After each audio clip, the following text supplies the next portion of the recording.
জুলাই আগস্টের গণঅভ্যুত্থানে ছাত্র জনতার উপর গুলি চালানোর নির্দেশদাতা হিসেবে শেখ হাসিনা সেটি প্রমাণের আর বাকি থাকলো না। আজ বিবিসি সেটি পুঙ্খানুপুঙ্খভাবে প্রমাণ করে ছাড়ল। একটি কল রেকর্ড তারা ফাঁস করেছে, যেটি তাদের হাতে এসেছে মার্চ মাসে, কিন্তু তারা তা এতদিন প্রকাশ করেনি এটির সত্যতা যাচাইয়ের জন্য। এই কল রেকর্ডটি তৎকালীন প্রধানমন্ত্রী শেখ হাসিনা একজন অজ্ঞাত সেনাবাহিনীর সদস্যের সঙ্গে কথা বলছিলেন। সেই কল রেকর্ডে তিনি যা বলেছেন তা হচ্ছে, ছাত্র জনতাকে অর্থাৎ আন্দোলনকারীদেরকে যেখানে পাবে সেখানে যেন গুলি করা হয়, সেই নির্দেশ দিয়েছেন শেখ হাসিনা নিজে। 18 জুলাইয়ের ওই কল রেকর্ডের ব্যাপারে যখন মার্চ মাসে সেটি ফাঁস হলো, তখন বিবিসি তারা এটিকে যাচাই বাছাই করার জন্য ইয়ারশটের অডিও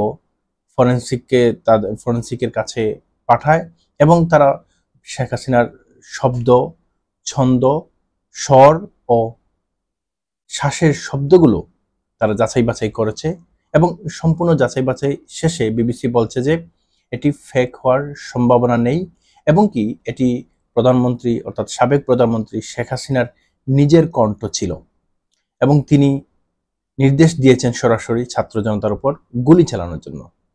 এ ব্যাপারে আন্তর্জাতিক মানবাধিকার একজন আইনজীবী আছেন, টবি ক্যাডম্যান, যিনি বাংলাদেশের আন্তর্জাতিক অপরাধ ট্রাইব্যুনালের পরামর্শদাতা।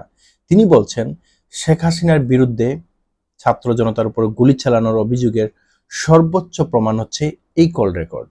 এই কল রেকর্ডের পর কিংবা ওই বক্তব্য, শেখ হাসিনার বক্তব্যের পরে আর কোনো প্রমাণের বাকি থাকে না যে শেখ হাসিনা নিজে সরাসরি নির্দেশ দিয়েছেন ছাত্র জনতার উপর গুলি চালানোর। এখন ঘটনা হচ্ছে, সাবেক প্রধানমন্ত্রী শেখ হাসিনা তিনি ছাত্র জনতার উপর কেন গুলি চালানোর নির্দেশ দিয়েছেন? কারণ তার তখনও ক্ষমতা যাওয়ার সম্ভাবনা তৈরি হয়েছিল মাত্র।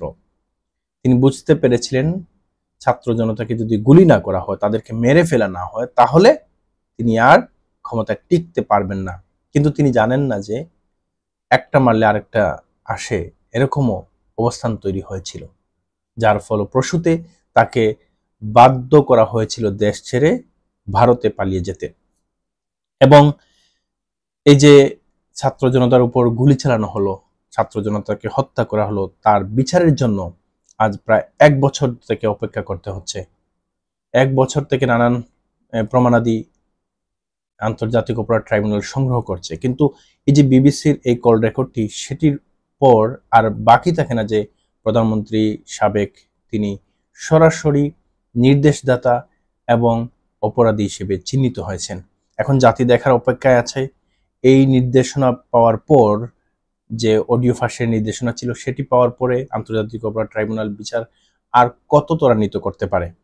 জাতি অবশ্যই প্রত্যাশা করবে দ্রুত বিচার হোক, শুধু শেখ হাসিনা নয়, তার সঙ্গে যারা জড়িত ছিলেন তাদের বিচার হোক। এবার এখানে আরেকটা বিষয় আসছে, আওয়ামী লীগের একজন মুখপাত্রকে জিজ্ঞেস করা হয়েছিল বিবিসির পক্ষ থেকে যে এই যে কল রেকর্ডটি ফাঁস হলো শেখ হাসিনার, সে ব্যাপারে আপনাদের মন্তব্য কি? তারা বলেছে যে আমরা এখনো নিশ্চিত না এটা কিভাবে ফাঁস হলো কিংবা এটা কার বক্তব্য, আমরা এটা যাচাই বাছাই করে তারপর বলবো। এই হচ্ছে অবস্থা।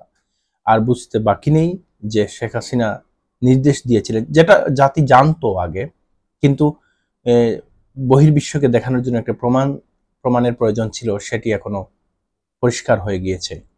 সুতরাং শেখ হাসিনা নির্দেশদাতা হিসেবেই জাতির সামনে আন্তর্জাতিক পরিমণ্ডলে প্রমাণিত হয়েছেন।